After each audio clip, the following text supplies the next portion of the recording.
यहाँ पर हमारा सवाल है कि म्यूचुअल फंड एसआईपी से मिले हुए लाभ पर हम वही आयकर की बात पर पहुंच गए। आयकर कब लगता है, कितना लगता है, कैसे लगता है, किस प्रकार से?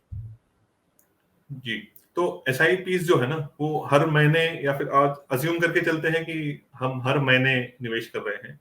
तो एसआईपीज जो है वो म्यूचुअल फंड में हो रहे हैं। म्यूचुअल फंड्स जो है अलग अलग टाइप के म्यूचुअल फंड्स हैं। इक्विटी म्यूचुअल फंड्स है और डेट म्यूचुअल फंड्स है। अगर हमारी एसआईपीज अगर इक्विटी म्यूचुअल फंड्स में चल रही है, तो वहां पे शॉर्ट टर्म कैपिटल गेन्स जो है वो 1 साल के अंदर जितना मैंने इन्वेस्ट किया है, ठीक है, उसको अगर मैं निकाल रहा हूं, ठीक है, तो मेरा शॉर्ट टर्म कैपिटल गेन्स लगेगा। अगर उस इन्वेस्टमेंट को मैंने 1 साल के ऊपर समय दे दिया और उसके बाद निकाल रहा हूं, तो मुझे लॉन्ग टर्म कैपिटल गेन्स लगेगा। Short term capital gains equities में वो आपका टैक्स स्लैब के हिसाब से आपको टैक्स होगा।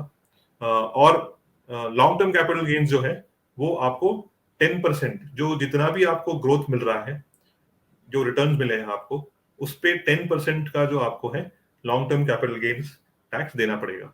वहां पे जो है हर साल का 1 लाख का आपको लिमिट दिया गया है गवर्नमेंट से, जो टैक्स फ्री रहेगा।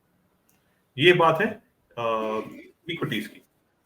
डेट की अगर बात करेंगे, तो डेट में ये शॉर्ट टर्म कैपिटल गेन्स जो है वो 3 साल तक एप्लीकेबल होता है। तो अगर डेट में आपकी एसआईपी चल रही है, ठीक है, तो आपको 3 साल के, अगर 3 साल के अंदर आपने निकाला पैसा, तो आपको शॉर्ट टर्म कैपिटल गेन्स यानी आपके इनकम में उसका गेन्स को ऐड किया जाएगा, और जो टैक्स स्लैब से आप टैक्स भर रहे हो उसके हिसाब से आपको टैक्स लगेगा उस पर। लॉन्ग टर्म कैपिटल गेन्स उसमें डेट में 3 साल के बाद आता है। तो वहां पे आपको 20% विथ इंडेक्सेशन बेनिफिट जो कहते हैं, उसके हिसाब से आपको टैक्स पे करना पड़ेगा, जो लॉन्ग टर्म कैपिटल गेन्स है। एसआईपीज हर महीने हो रही है, अलग अलग समय पे हो रही है। तो एसआईपीज में जो है वो फीफो जो कहते हैं, फर्स्ट इन फर्स्ट आउट, यानी समझ लीजिए मैंने आज के टाइम पे एसआईपी शुरू की। फॉर एग्जांपल मैंने 1 जनवरी 2022 से मेरी एसआईपी शुरू है। तो जो जनवरी 22 में मैंने जितने यूनिट्स खरीदे हैं, वो अगर मैं दिसंबर या फिर जनवरी 23 के पहले उसको विड्रॉ करूंगा, तो मुझे उस पर शॉर्ट टर्म कैपिटल गेन लगेगा।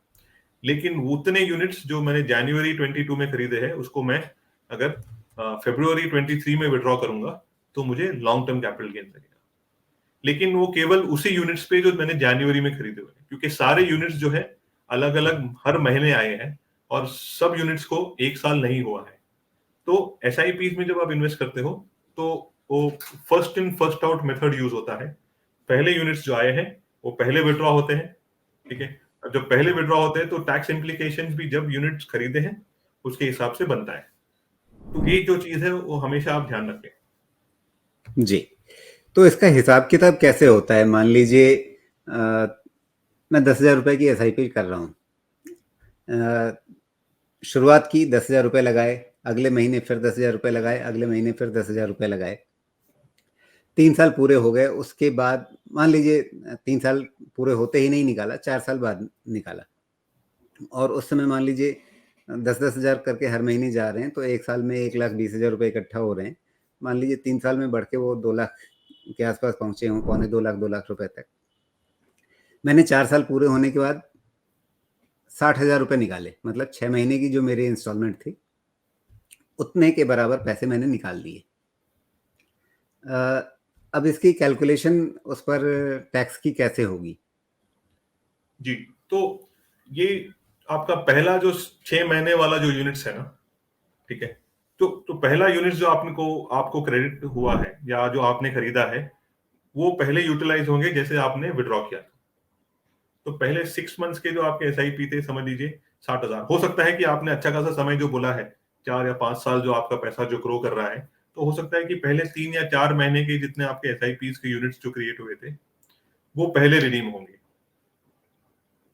उसके बाद जो है अगले एसआईपी जब आप विड्रॉ करोगे, तो उसके बाद वाले यूनिट जो है वो विड्रॉ होंगे, ठीक है। तो विड्रॉल में सबसे पहले जो यूनिट्स आपने खरीदे हैं वो निकलते हैं बाहर विड्रॉल के टाइम पे या रिडेम्पशन के टाइम पे। वैसे करके आपका रिडेम्पशन चलता है। तो क्या इसकी पूरी एक्सेल शीट बना करके रखनी पड़ेगी कि पहले महीने जो मैंने इन्वेस्ट किया, उसमें इस रेट पर इतने यूनिट्स आए, इसलिए उसकी ये कॉस्ट प्राइस हुई, और 4 साल बाद जब मैं पैसे निकाल रहा हूँ, उसकी ये सेलिंग प्राइस है, तो उसके हिसाब से क्या इतना जोड़-घटाव करना पड़ता है? नहीं, आप निवेशकों को कुछ नहीं करना है, ठीक है? हर एक एसेट मैनेजमेंट कंपनी जो है, और अभी तो कैम्स और कार्वी भी है, जो आपको कैपिटल गेन स्टेटमेंट, अगर आपने रिडेम्पशन किया है, तो कैपिटल गेन स्टेटमेंट आप कभी भी आप उसको डाउनलोड कर सकते हैं। वो कैपिटल गेन स्टेटमेंट जी। पूरा कैलकुलेशन करके आपको दे देगा कि कितने यूनिट्स आपने कौन से समय वाले खरीदे हैं जो रिडीम किए हुए हैं, और उसके हिसाब से कितना कैपिटल गेन्स आपको लगता है। मतलब वो कैलकुलेशन होता है, लेकिन आपको खुद नहीं करना है, वो आपको किया कराया मिल जाएगा जी, बिल्कुल, आपको अपनी म्यूचुअल फंड कंपनी से ही। बिल्कुल, बिल्कुल, लेकिन बिल्कुल। कैलकुलेशन इसलिए मैं कह होगा रहा था उसी कि तरीके से। एसआईपीज़ से अच्छा तरीका कहीं भी इन्वेस्ट करने का नहीं है। जी।